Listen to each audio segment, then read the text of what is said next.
अस्सलाम वालेकुम, welcome back to my YouTube channel. और आज न्यूजीलैंड ने पाकिस्तान को फेंटा दे दिया। फेंटा क्या दे दिया यार, लाइक अच्छा मैच था, इतना बुरा मैच नहीं था, देखने में अच्छा लगा। ठीक है, पाकिस्तान लाइक पता नहीं है मैं क्या बोलूँ, यकीन करें डबल माइंडेड सा हूँ, समझ नहीं आ रही। यही पहले होता था तो हम लोग को 200 का टारगेट रहता था, तो वो ओपनर्स हमारे आते थे ना, हमें एक बिलीव होता था कि यार ये ओपनर्स है दोनों कर जाएंगे, ये दोनों इतना बना देंगे यार, कर लेंगे। आज भी ओपनिंग बुरी नहीं हुई, मैं बोलूँ यार ओपनिंग बुरी हुई है वो, पर चलो शुरू से बात करते हैं, स्टार्ट से बात करेंगे।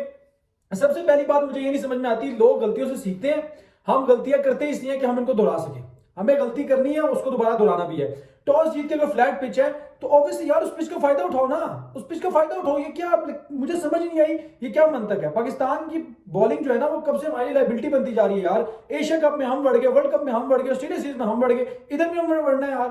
अजीब, लाइक समझ में नहीं आ रही। यकीन करें स्टार्ट से आ जाते तो भाई शाहीन अफरीदी साहब को पहला ओवर इतना जबरदस्त किया, दूसरे ओवर में उनको फिन एलन से भाई ओवर में 24 स्कोर, शाहीन अफरीदी का हाईएस्ट स्कोर गया है, लाइक जो उन्होंने एक ओवर में खाया अभी तक, जो पहले दूसरे पावर प्ले के ओवर्स में। वरना शाहीन अफरीदी पावर प्ले में तो भाई वो से कहते हैं ना भूखा भेड़िया बना हुआ होता है। वो पता नहीं क्या है, लाइक समझ में नहीं आई। यकीन करें लाइक इतना अजीब, मैं क्या बोलूं।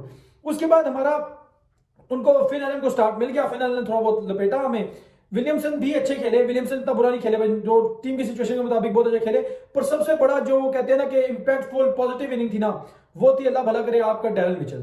यार लाइक इस बंदे ने पता नहीं क्या खाया हुआ था। यकीन करें इसने जो खेली है ना 27 बॉलों पे 61 रन की इनिंग्स, यार लाइक ऐसी इनिंग हमें एक हमारे मिडिल ऑर्डर में मिसिंग थी, सिर्फ एक ऐसी इनिंग मिसिंग थी, बाकी हम लोग भी पूरा टारगेट तक पहुंच जाते। अभी आगे जाके उस बारे में बात करते हैं। मिचेल मारते हैं, उसके बाद ग्लेन फिलिप्स आउट हो जाते हैं, मार्क चैपमैन खड़े रहते हैं। मार्क चैपमैन हमारे लिए भाई ये पता नहीं कोई इसका हमारा जन्मों तन्मों का रिश्ता है, ठीक है ना। और हम लोगों ने इसे कोई कर्जे वगैरह देने हैं, जो मेरे ख्याल में हम लोगों ने जो आईएमएफ से कर्जा पकड़ा हुआ है ना, ये उसका बदला ले रहे हैं, शायद कुछ ऐसा ही है, कुछ समझ में नहीं आ रही। पता नहीं से क्या मसला है हमसे यार, लाइक मैं क्या बोलूं। अब पाकिस्तान की हार के पीछे एक बड़ी वजह यह भी हो सकती है कि यार अब एक ही साथ दो डेब्यू, ठीक है, और दो कमबैक्स करवा रहे थे। दो डेब्यू दो कमबैक्स, फखर जमान और आजम खान का कमबैक, उसामा मीर और अब्बास अफरीदी का डेब्यू। अब्बास अफरीदी का डेब्यू एक आइडियल किस्म का डेब्यू हुआ है, क्यों वो मैं आपको बताता हूं। वजह ये थी कि भाईजान आपको इस पिच पे ना, लाइक ये जो पिच थी स्टेट की बाउंड्री तो ऐसी थी भाई, बॉल मिलाओ सामने छक्का, ठीक है। ये बात आमिर जमाल को नहीं समझ में आई, ये बात हारिसोफ ने भी ठीक बॉलिंग की थी, बुरी बॉलिंग नहीं की, पर इन लोगों को इतनी खास समझ में नहीं आई। हारिसोफ का बड़ा इंटरेस्टिंग फैक्ट बताता हूं आपको, उसको 20 बॉलों पे नहीं, हाँ 20 बॉलों पे 20 स्कोर पड़ा हुआ था। 2 मिनट रुके, हाँ उसको 20 बॉलों पे 20 स्कोर पड़ा हुआ था। हारिसोफ को 3.2 ओवर्स में 20 स्कोर पड़ा हुआ था। उसके बाद जब उनकी बॉलिंग एंड होती है तो उनको आखिरी 4 बॉलों पे 14 स्कोर पड़ जाता है, और ओवर एंड होते हैं 34 पे। 34 टोटल स्कोर पड़ा उनको 4 ओवर्स में। तो ये इनको थोड़ा बहुत देखना पड़ेगा यार। अब टेल एंडर से मार्क चैपमैन खड़ा हुआ था, नो डाउट खड़ा हुआ था, आपने वाइड की तभी तो सिंगल हुआ, तभी तो टेल एंडर उधर गया और मार्क चैपमैन सामने आया ना। तो ये थोड़ी सी चीजें हारिसोफ को भी देखनी पड़ेंगी भाई, पाकिस्तान के लिए खेल रहे हो तुम, अब वो टेपिए नहीं रहे, अब तुम्हें थोड़ी समझदारी करनी पड़ेगी। उसके बाद आ जाते हैं हम लोग, अब्बास अफरीदी का ऑब्वियसली एक आइडियल डेब्यू था, इस वजह से कि यार वो ना स्लोअर वन यूज कर रहा था। मैंने न्यूजीलैंड की भी बॉलिंग देखी, उन्होंने भी बहुत ज्यादा स्लोअर वन का यूज किया यार, लाइक मजा आया देखने का, ठीक है। और हमारे आमिर जमाल थोड़ा सा इसको समझना पड़ेगा, 50 स्कोर खा गया आमिर जमाल, ठीक है, 50 ही उसामा मीर भी खा गया, सही है ना। 50 और 50 इन दोनों ने खाया, 100 स्कोर तो अकेले इन दोनों ने खा लिया, ठीक है। उसामा मीर की मुझे समझ में नहीं आती, यकीन करें पता नहीं किस क्या लेकिन के थिंकिंग है। पीएसएल इधर उधर 100 में बहुत अच्छी बॉलिंग करते हैं, पाकिस्तान टीम की तरफ से आके भाई ये वो हमारे पास उस्मान का था, वो right arm full toss bowler था, और ये हमारे पास जो है उसामा मीर है, ये राइट आर्म शॉर्ट बॉलर है। भाई हमेशा शॉर्ट बॉल ही करते रहेगा, हमेशा शॉर्ट बॉल। लेकिन देखिए शॉर्ट बॉल फास्ट बॉलर्स के लिए बेहतर थी, क्यों, क्योंकि स्टेट की बाउंड्री छोटी थी। पर स्पिनर हो ना आप तो लालच दो बैटर को आगे बॉल करके, ताकि वो कहीं मारने की कोशिश करे, एज वगैरह निकले, टॉप एज हो, कुछ तो हो। लेकिन अजीब किस्म की बॉलिंग किया उसामा मीर ने भी, यकीन करें जरा समझ में नहीं आई। बाकी शाहीन अफरीदी को भी पड़ गई भाई 24 स्कोर, दूसरे ओवर पहले ओवर में 1 स्कोर दिया था, दूसरे ओवर में 24 स्कोर खा के 2 ओवर में 25 स्कोर खा के शाहीन अफरीदी साहब ठंडे हो चुके थे, हमारे कप्तान साहब। बाकी में 227 का टारगेट पड़ता है, तो आजकल किसी क्रिकेट चल रही है 227 टारगेट को बहुत बड़ा टारगेट नहीं है, उसमें से भी 27 आप निकाल दो। सैम अयूब चेस करके निकल चुका था, 8 बॉलों पे आपको कर दिए थे उसने, पीछे बच गया 200।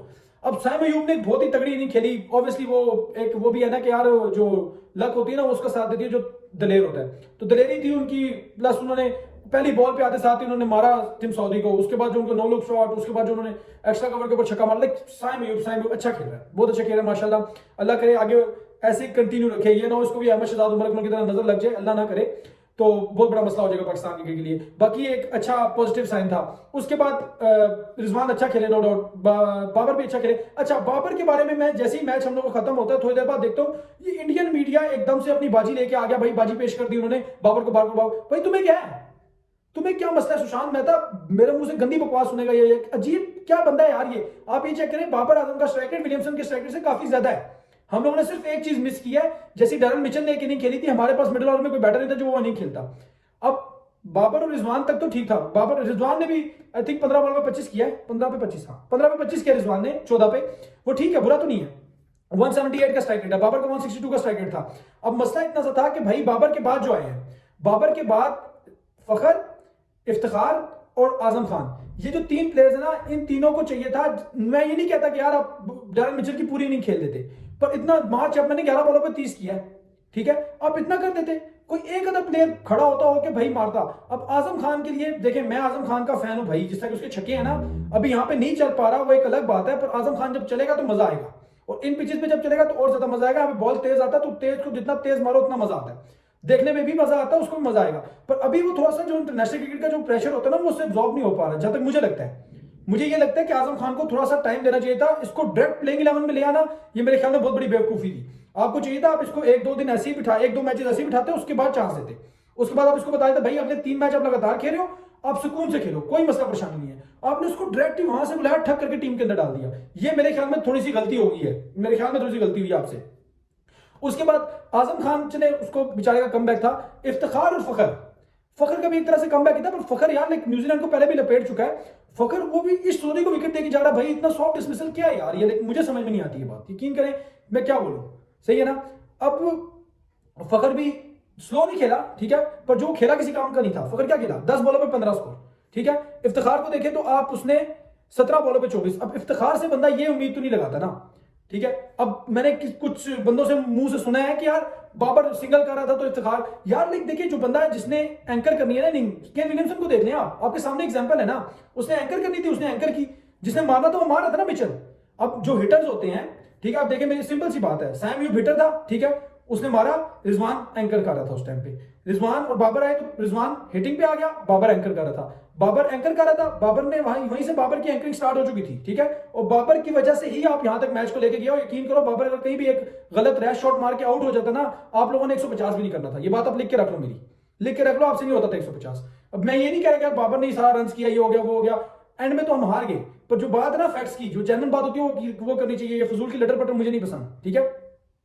उसके बाद भाई एक और बात शाहीन अफरीदी को भी समझनी होगी कि भाईजान ये जो पीएसएल है वो टोटली डिफरेंट है, ठीक है, और जो पाकिस्तान टीम है टोटली डिफरेंट है, ये बिल्कुल इंटरनेशनल क्रिकेट और पीएसएल सेम नहीं है, आपको बहुत बड़ी गलतफहमी है। शाहीन अफरीदी को समझना पड़ेगा कि भाई ये गली मोहल्ले की टीम नहीं है, ना ही उनका बैट है ना ही उनका बॉल है, ये वो कप्तान है, तो सिर्फ एक उनको बोर्ड की तरफ से जबरदस्ती का वो तोप गली में डाल दिया गया है, पर ऐसा नहीं है कि भाई वो एक इकलौते ही मिले हुए पाकिस्तान को, उनको हर चीज को देख के चलना पड़ेगा। उसके बाद हम आ जाते हैं न्यूजीलैंड की बॉलिंग पे, तो न्यूजीलैंड की बॉलिंग में भाई मुझे pick of the bowlers obviously Tim Southee ने 4 विकेट लिया, उन्होंने स्लो रन्स बहुत अच्छे किए हैं, पर मेरे ख्याल में जो वो बेन सीर्स था ना, उसने स्लो रन्स बहुत टाइमली किए हैं भाई, उसने बहुत टाइमली स्लो रन्स किए। उसने जिस टाइम पे बाबर को उड़ाया ना, अगर उस टाइम पे बाबर खड़ा रहता, क्योंकि अगर वहां पे बॉल जिस बाबर ने सोची हुई थी अगर उस तरह आ जाती, बाबर अगर कवर्स के ऊपर से खेल जाता विलियमसन को, तो उस टाइम पे काफी ज्यादा प्रेशर भी डाउन हो जाता, बाबर और आमिर जमाल खड़े हो जाते, पीएसएल में भी साथ खेलते हैं, आमिर जमाल बाबर ट्रस्ट भी बड़ा करते हैं, और आमिर जमाल बाबर को मानते भी बहुत है, तो एक अलग ही सिनेरियो होता है। पर ऑब्वियसली यार देखें होता वही है जो मंजूर खुदा होता है। होप फॉर द बेस्ट यार, इंशाल्लाह नेक्स्ट T20 में मैं उम्मीद करता हूं पाकिस्तान की टीम से कि यार बहुत अच्छा करेगी। इसमें भी मुझे इतनी ज्यादा डिसअपॉइंटमेंट नहीं है, सच बताऊं आपको तो, क्यों, क्योंकि आप हमेशा ना हर मैच में से पॉजिटिव ढूंढें, ठीक है ना, आप पॉजिटिव ढूंढें, जरूरी नहीं है कि आप हर वक्त नेगेटिव ही सोचें, पॉजिटिव सोचें, आपकी लाइफ में खुद ब खुद पॉजिटिवनेस आ जाएगी, सही है ना। अब इस मैच में से पॉजिटिव देखें तो सबसे पहले हमारा अल्लाह भला करे हारिस रऊफ ने नया बॉल कितना अच्छा किया, उसके बाद अल्लाह भला करे तो अब्बास अफरीदी का डेब्यू इतना अच्छा हुआ है, सही है। उसके बाद हम जरा सा आगे आ जाते हैं तो साइम अयूब की ओपनिंग, साइम अयूब ने जिस तरह वो स्टार्ट दिया 8 बॉलों पे 28 300 का स्ट्राइक रेट, लाइक पाकिस्तान में तो हम लोगों ने कभी सोचा ही नहीं था कि ऐसा भी हो सकता है, हमारे पाकिस्तानी लोगों ने कभी भी सोचा था हमारा कोई भी बैटर इतना तेज खेल सकता है, बाहर के मुल्कों में जाके, बाहर जाके हमारी ऐसे भी बकरी बैठ जाती है, तो वहां पे आके एक यंग लड़के का ऐसा तगड़ा खेलना। उसके बाद बाबर का 50, ठीक है, बाबर जिस तरह से खेल रहे थे, जिस तरह से उनकी बैट फॉर्म आई हुई थी, ये वो सब कुछ चल रहा था, बाबर ने लाइक ऑब्वियसली बाबर को मैच कंप्लीट करना चाहिए था, बाबर उस तरह से टी ऑफ नहीं कर पाए, पर हम बाबर को ब्लेम नहीं करेंगे बाबर ने हरवाया, क्यों, क्योंकि भाई एक बाबर अकेला ही नहीं है आपके पास, जिस तरह उनके विलियमसन ने इनिंग खेली है ना एंकर की इनिंग, उस तरह बाबर ने भी प्रॉपर एंकर की उससे बेहतर की इनिंग खेली है। विलियमसन का 130-35 का स्ट्राइक रेट है, बाबर का 160-70 का स्ट्राइक रेट है, ठीक है, बाबर ने बहुत अच्छी इनिंग खेली है, सिर्फ मसला ये था बाबर के साथ देने वाला कोई नहीं था। अगर कोई एक माइकल आल बाबर के साथ खड़ा होता ना, जो हिटर्स जिसको हम लोग हिटर्स मानते भी हैं, कहते भी हैं, ये जो हमारे नाम निहाद हिटर्स हैं, फखर, इफ्तिखार, आजम, ठीक है, आमिर जमाल, इन चारों में से कोई एक भी बाबर का साथ देता, खड़ा रहता ना एंड तक, तो भाई ये मैच का रिजल्ट बहुत ज्यादा चांसेस है कि डिफरेंट होता, क्योंकि ये ग्राउंड बड़ा अजीब सा ग्राउंड है, ठीक है, यहाँ पे चेज हो सकता था। बाकी मैं मिलता हूँ आपसे नेक्स्ट वीडियो में। होप फॉर द बेस्ट यार, पाकिस्तान टीम के लिए इंशाल्लाह आगे बेहतर होगा। आपने चैनल को सब्सक्राइब करना नहीं भूलना। अल्लाह हाफिज।